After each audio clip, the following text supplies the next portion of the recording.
Hi, my name is Jasmine. I'm a deaf educator advocate and soon-to-be graduate from Fontbonne University with my master's degree in deaf education. Hi, my name is Avani Shandaya. I go by she, her pronouns. Right now I'm a full-time student. I'm actually graduating in a couple weeks, which is really exciting. Hi, my name is Lauren Gessling. I'm currently a junior at Ursuline Academy.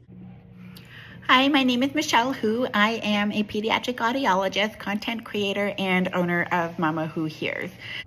Hello, my name is Axel. I identify as a trans man who is a student in high school. Hi, my name's Abby Sinowski.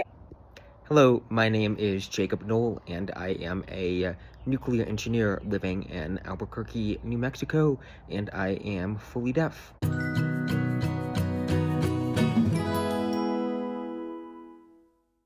Also deaf and hard of hearing myself. I wear hearing aids, as you can see my beautiful green and silver hearing aids. I have a cochlear implant on my right side through Cochlear. I wear hearing aids. I wear cochlear implants. I have 2 of them. I wear bone conducting hearing aids, which is abbreviated as BAHs. I wear one cochlear implant on my left ear right here.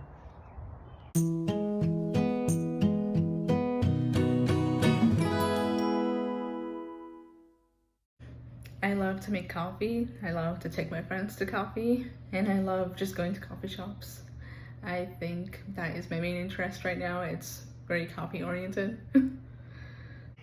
Something that I love to do is just be with my family. I love to travel. I love listening to music. And I love art and mountain biking. I enjoy reading, spending time outside, working at a local bookstore, and learning about current political events and governmental issues.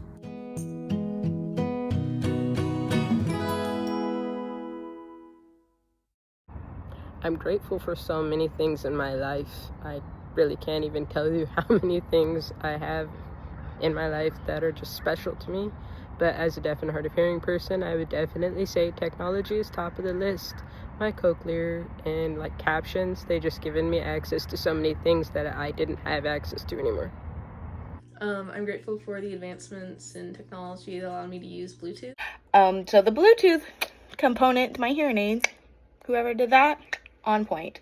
I am grateful for all of my itinerant teachers that I had growing up. I am grateful for the DM/Roger touchscreen system, as it has helped me to better succeed in school by directly streaming the sound from the teacher's voice to my hearing aids. Growing up, I was very grateful for the technology that's called the mini mic. This was made by the brand Cochlear. It's essentially like headphones. It's a microphone that connects to your implants via Bluetooth, but I use them as headphones most of the time. I use them to listen to lectures or even just watching TV shows on my computer. They're fantastic for that. And I'm so grateful that they made something like that, because it makes my life easier since I don't have to listen to things over the air. And I am so insanely and overwhelmingly grateful for my cochlear implant, and what an incredible blessing that piece of technology has been to my life, and how it has enabled me to do all the things that I've been able to do and be who I am and where I am today. And without it, I wouldn't be able to listen or talk or really be independent and be who I am. But with it, I'm able to not only exist but thrive as a fully deaf individual in a hearing world.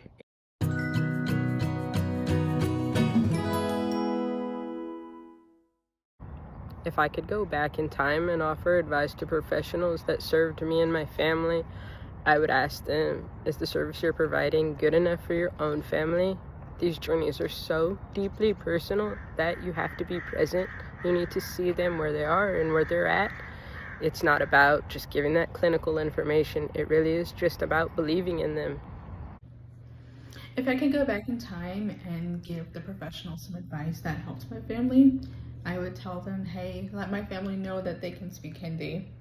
I lost out on learning my mother tongue just because they had said way back when to only speak English to me as to not confuse me while I'm trying to learn to hear and talk.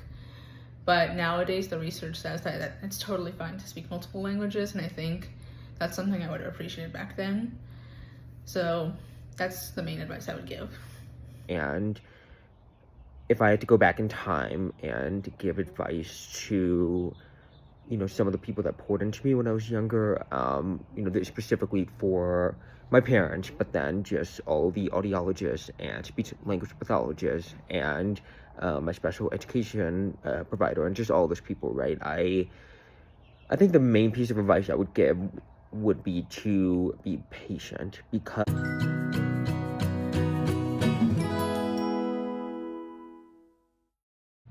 Right now I'm living my best life because I'm about to graduate very soon, and I have a job, I have my family, I have my boyfriend. It's just been very fun, and now I'm ready to move on to the next chapter of my life. I can honestly say that I am so happy where I am in my life right now. So I'm heading out into a job I love. And I'm doing great and getting ready for college. In the current setting that I'm in, I believe that I reached mostly my full potential in all things hearing related. Thank you. I mean, it can be challenging at times to be deaf and hard of hearing, but overall, it has made me who I am. I am just living such a beautiful life, and it's